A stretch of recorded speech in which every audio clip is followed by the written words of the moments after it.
ये कहानी मैं खुद सुना रही हूँ। मिश्री। लॉकडाउन का वक्त था। सड़कों पर सन्नाटा, दीवारों पर साया और मेरे अंदर एक गूंजती हुई खामोशी। दुनिया बंद हो गई थी, पर मेरे लिए तो ये बंदिशें बहुत पहले से शुरू हो चुकी थीं। कुछ साल पहले मेरे घर में जो कुछ हुआ उसने मुझे अंदर से तोड़ दिया था। भरोसे जैसा कुछ बचा ही नहीं था। अपने लोग, अपनी ही बातें और अपनी ही दीवारें अब डराने लगी थीं। मैंने लोगों से मिलना बंद कर दिया, बोलना कम कर दिया और धीरे धीरे खुद से भी रिश्ता तोड़ लिया। मुझे ये एहसास होने लगा था कि शायद अब मैं वैसी कभी नहीं बन पाऊंगी जैसी पहले हुआ करती थी। खुश, बेफिक्र, जिंदा। लॉकडाउन ने मेरी उस तन्हाई को और गहरा कर दिया। अब जब पूरी दुनिया घरों में कैद थी, तब मैं और भी अकेली हो गई थी। मेरा बाहर जाना तो बंद था ही, लेकिन अंदर भी एक कोना था जहां अब कोई उम्मीद बाकी नहीं थी। फिर एक दिन YouTube पर एक ऐड देखा, एक लूडो ऐप का, जिसमें अनजान लोगों से नकली पहचान के साथ खेला जा सकता था।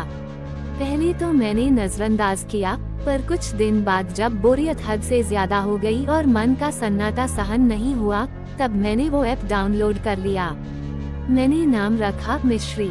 एक साधारण CDP लगाए और खेल में उतर गई, जैसे कोई अपनी ही पहचान से भागने निकला हो। हर दिन कोई नया चेहरा, कोई नई आवाज, लेकिन दिल से सब एक जैसे, बेमायने और खोखले। मैं कभी किसी से दोबारा बात नहीं करती थी। दोस्ती से अब भी डर लगता था। डर इस बात का नहीं था कि कोई धोखा देगा। डर इस बात का था कि अगर फिर से जुड़ गई और फिर से टूट गई, तो शायद बचे हुए हिस्से भी साथ नहीं देंगे। इसी डर के बीच एक दिन एक अजनबी मिला। नाम था वेद। उसका प्रोफाइल बाकी लोगों से अलग था। कोई चकाचौंध नहीं, कोई दिखावा नहीं, सिर्फ एक शांत सी तस्वीर, किसी जंगल के भीतर जैसे धूप छनकर आ रही हो। बात करने का तरीका इतना शांत, इतना संयमित की लगा जैसे किसी पुराने दोस्त से बात हो रही हो। वो बोला, हर कोई एक जैसा नहीं होता, और तुम अगर हर किसी से डरती रहोगी तो कभी जान ही नहीं पाओगी कि सच्ची दोस्ती कैसी होती है। मैं चौंक गई। किसी ने इतने सीधे शब्दों में मेरे अंदर के डर को पहचान लिया था। पर मैंने मना कर दिया दोस्ती करने से। बस एक बात कही, अगर हम फिर कभी मिले तो मैं सोचूंगी। कुछ दिन बीत गए। मन बेचैन सा रहने लगा था। ऐसा पहली बार हो रहा था कि किसी अनजान की बातें अंदर तक असर कर गई थीं। फिर एक रात वही अजनबी वापस मिला।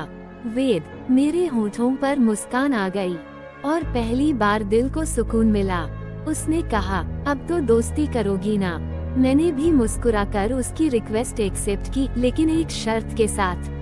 मुझसे कभी मेरा असली नाम मत पूछना, ना मेरा शहर, ना मेरी तस्वीर।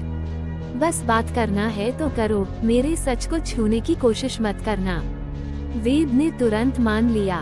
तुम जैसी हो, जैसे भी रहना चाहो, मैं वहीं से जुड़ना चाहता हूँ। उस दिन के बाद से हमारी हर रात एक दूसरे की आवाज में गुजरने लगी।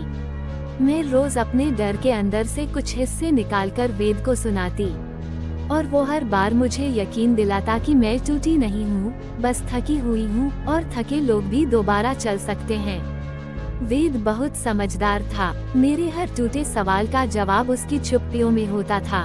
कभी कहता, तुम्हारी आवाज में जो उदासी है ना, वो भी बहुत खूबसूरत है।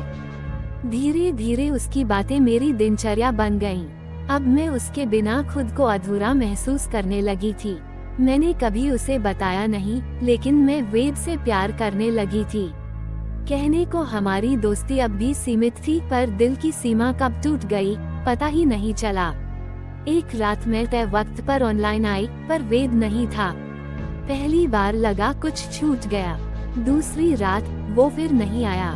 तीसरी, चौथी, फिर पूरा हफ्ता वेद कहीं चला गया था, बिना बताए, बिना अलविदा कहे। मैं हर रात उसी प्रोफाइल से लॉगिन करती, उसी उम्मीद में कि शायद वो फिर मिल जाए।